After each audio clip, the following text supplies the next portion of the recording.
This video is about PGDMCH and already इसकी eligibility criteria, course फ़ी, इन सब के बारे में हमने ऑलरेडी डिस्कस कर दिया है। एक कमेंट सेक्शन में कमेंट आया था कि इसको हमें क्यों करना चाहिए या जॉब पर्सपेक्टिव से कैसे हेल्पफुल है, तो इसके बारे में बात करेंगे in this video. So let's talk about.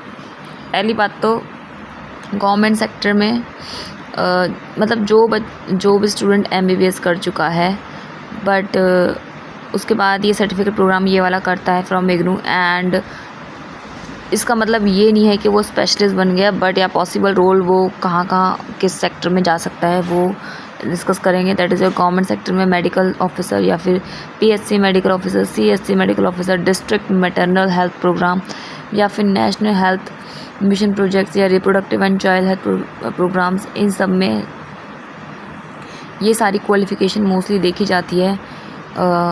If I'll say, many states value additional qualification during recruitment or departmental responsibility, although eligibility rules vary from state and employer. So state to state and employer change होती रहती है eligibilities। इसके साथ ही another is your private hospitals में जो MBBS doctor हैं with additional certifications उनको prefer किया जाता है किन डिपार्टमेंट्स में, चाहे वो लेबर रूम हो, मैटरनिटी क्लिनिक्स हो या न्यूनेटल केयर हो या फिर जनरल इमरजेंसी हो या फिर child health care clinics.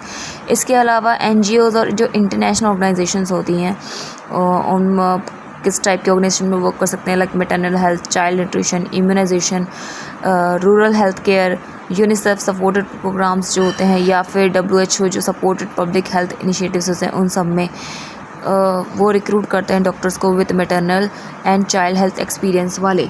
So I hope आप इस सर्टिफिकेट को करने के बाद इन पर्टिकुलर चीज़ में जो स्टडी आप कर पाएंगे। इसके अलावा ये जो सिर्फ खाली डिप्लोमा है ये क्वालिफाई नहीं करता किसी भी पर्सन को कि वो एक पोजीशन पा सके इन ऑब्स्टेट्रिक्स में या पेडियाट्रिक्स में या कम्युनिटी मेडिसिन में।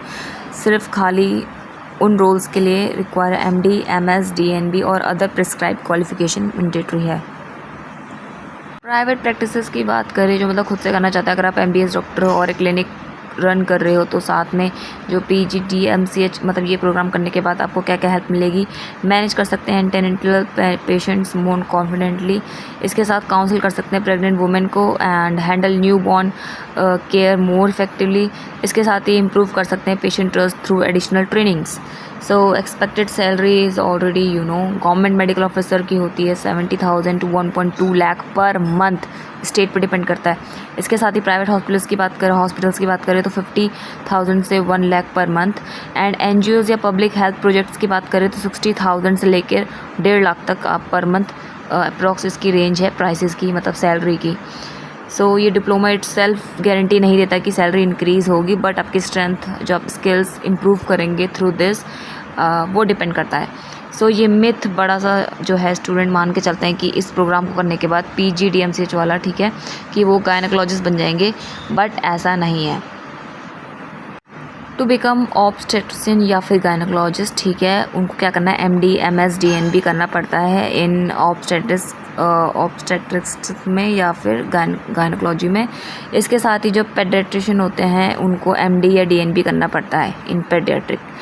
सो ये सिर्फ खाली एक एडिशनल डिप्लोमा प्रोग्राम है फॉर दी MBBS डॉक्टर्स जो सिर्फ खाली एक स्पेशलिस्ट पोस्ट ग्रेजुएट डिग्री हम मान के नहीं चल सकते हैं, जिसको सिर्फ खाली एक एडिशनल स्पेशलाइजेशन है और आपकी जो नॉलेज है वो इन्हांस करेगा।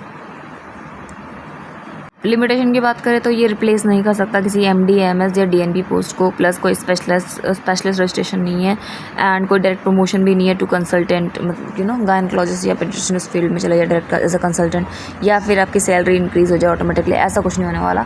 बट एडवांटेजेस की क्या है कि आप रिकोगनाइज्ड इग्नू प्रोग्राम कर रहे हैं ठीक है, इस यूनिवर्सिटी से फ्लैक्सीबल डिस्टेंस लर्निंग है, अफोर्डेबल कंपेरिजन है विद मैनी प्राइवेट कोर्सेज ठीक है, और यूज़फुल है फॉर डॉक्टर्स जो वर्किंग काम कर रहे हैं इन रूरल और गवर्नमेंट सेटिंग्स में।